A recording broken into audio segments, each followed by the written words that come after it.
Hello everybody and welcome to this video where we ask you, is Necromunda the game for you? And so depending on where you're coming from, if you're coming from having no background in any kind of wargaming, then this may well be a very good game for you. There are some things that you will need to know before you take the dive into Necromunda.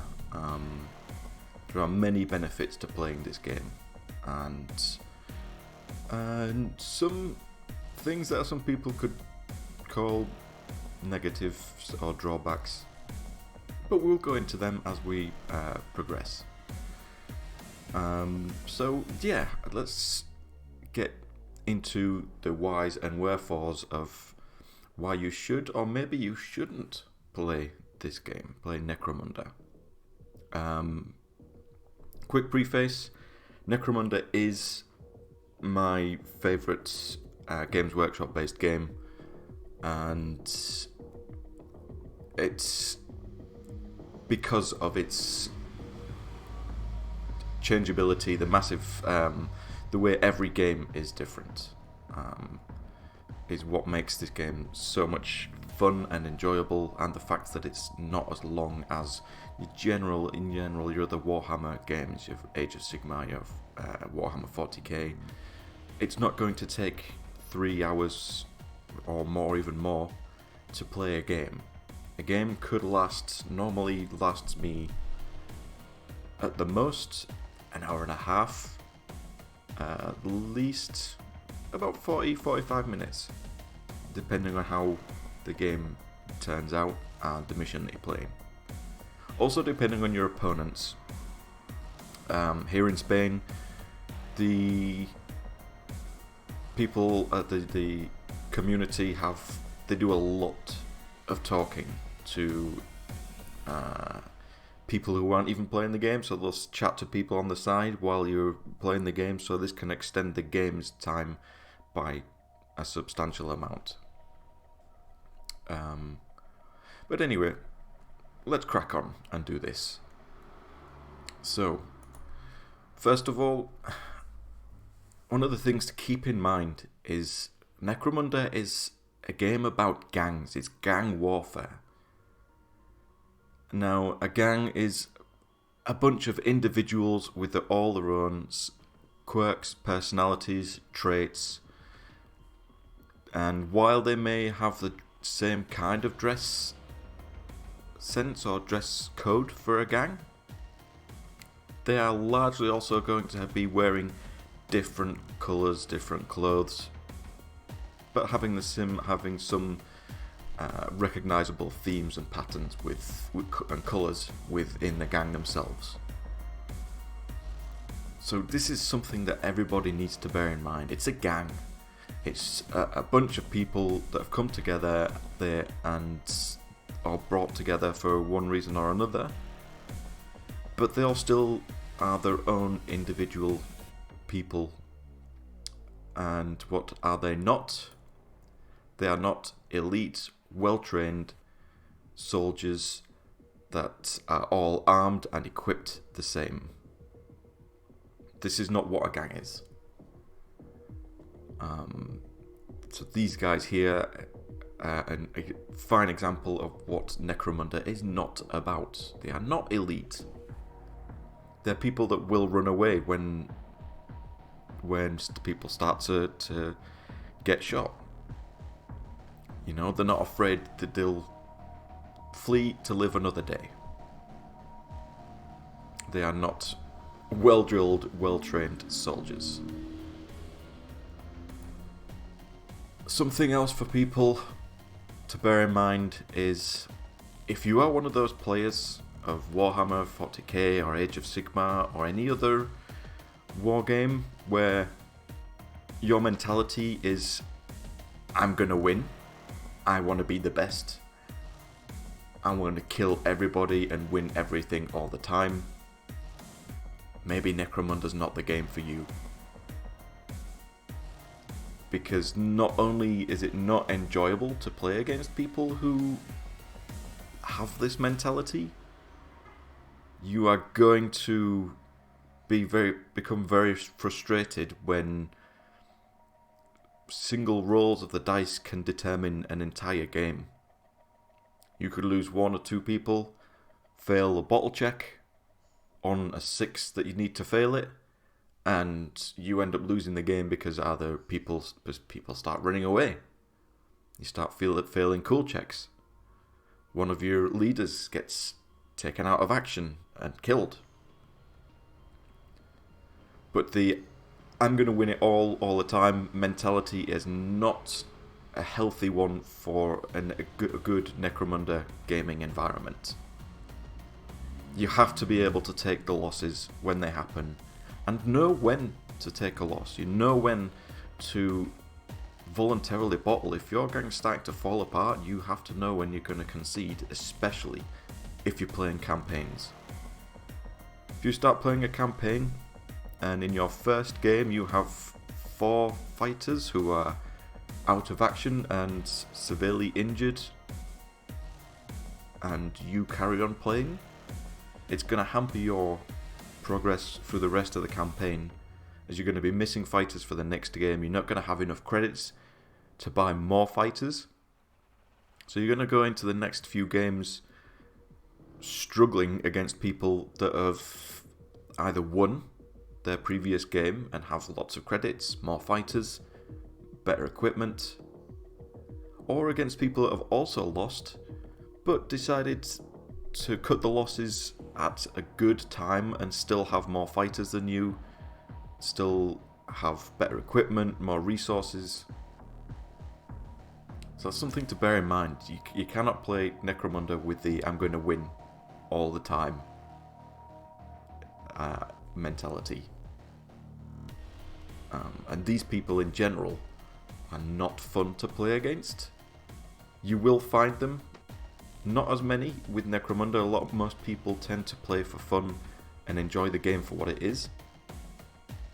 But some people, I think, depending on where they are coming from, especially like a Warhammer 40k competitive standpoint, where people min-max their armies and they must have their best loadouts, their most optimal army they can have to win.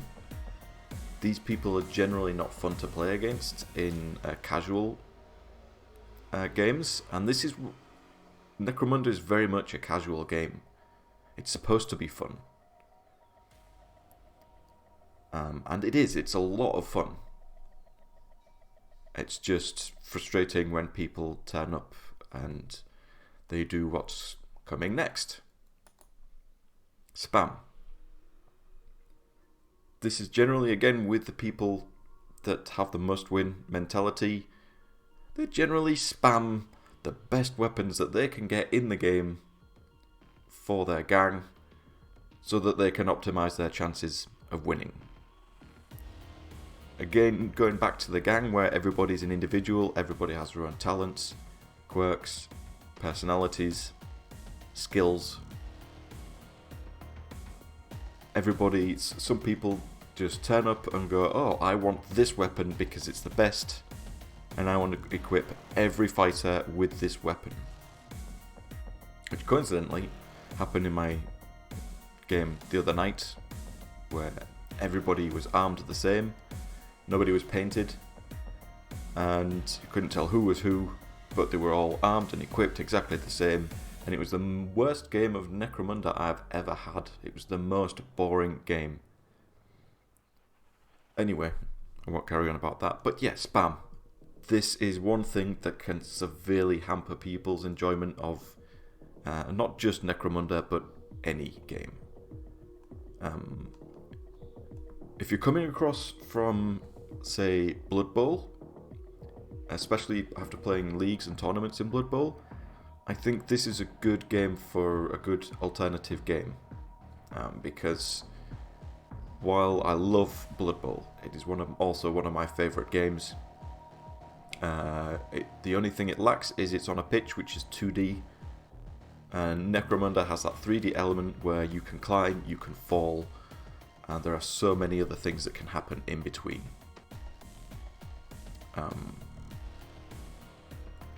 So, yeah. On to the next bit, the final part. With the old "This is Sparta" gif. Life is cheap in Necromunda.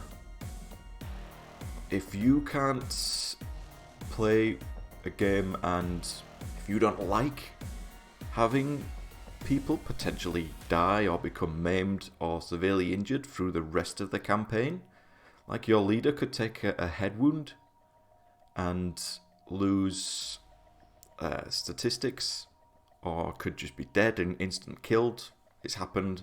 People have lost their leaders in their first shot of the first game in a campaign, and they're permanently dead. Welcome to Necromunda. This happens, just like in Blood Bowl. You can have a player die in one block and dead for the rest of the league. It happens in Necromunda a lot. This is something that you need to bear in mind when you start playing, especially campaigns. If you're playing pickup games, it doesn't matter who dies.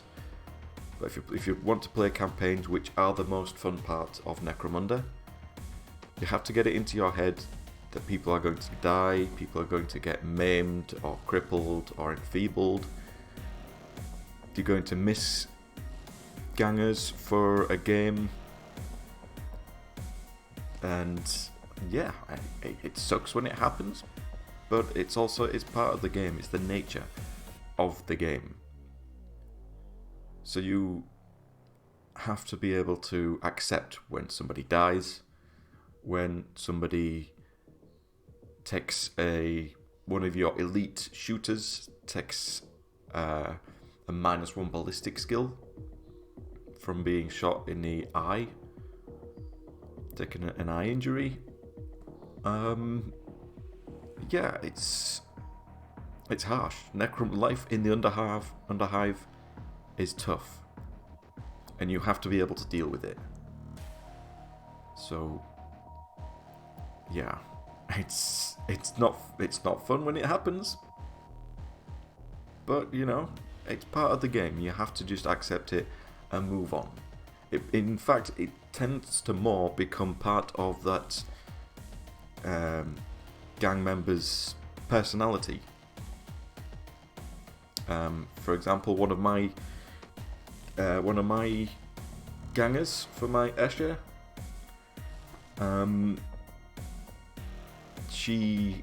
I ended up nicknaming her Iron Fist because she ran up to somebody and killed him with a punch, an unarmed attack. So no benefits for the unarmed attack, just a normal attack on a charge, and she killed somebody. So I nicknamed her Iron Fist. In the very next game, she got hit by a demolitions charge, was taken out of action, and suffered the enfeebled result, which meant -1 toughness permanently. But in the same time, she had enough experience to advance, which, when I rolled it out, gave her +1 toughness. So it negated the -1 toughness permanently, and she's effectively still the same. So I'm changing her nickname once again from Iron Fist to the Iron Maiden, because it makes sense for the character. And this tends to happen with lots of your gangers. I have ballistic skill 2+ characters that shoot as well as stormtroopers do in Star Wars. They couldn't hit the broadside of a barn half the time. And is it frustrating? Hell yeah, it's frustrating. But it's part of the game, and it's part of the fun.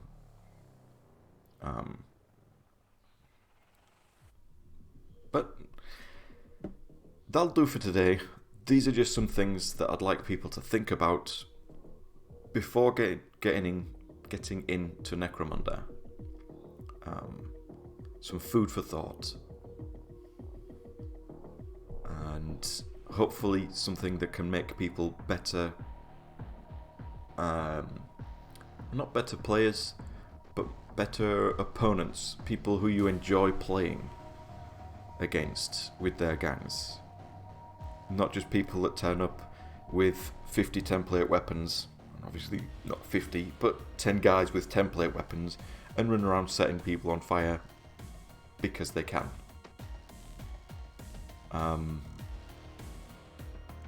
Fire is a cool part of the game, but just going, oh, I have all these people, I'll just run up and set you all on fire, and you spend the rest of your game rolling to try and put fires out on your characters, and having no activations. It makes it a negative play experience, and this is one thing that we need to try and remove from Necromunda. Anyway, I've gone on for too long now, so I'll stop there. I hope you enjoyed the video. If you did, please give it a like and consider subscribing to my channel. I'll have another Necromunda battle report coming up in the next day or two from this week's campaign. And until then, you have a good day, night, evening, whatever the time is when you're watching, and take care.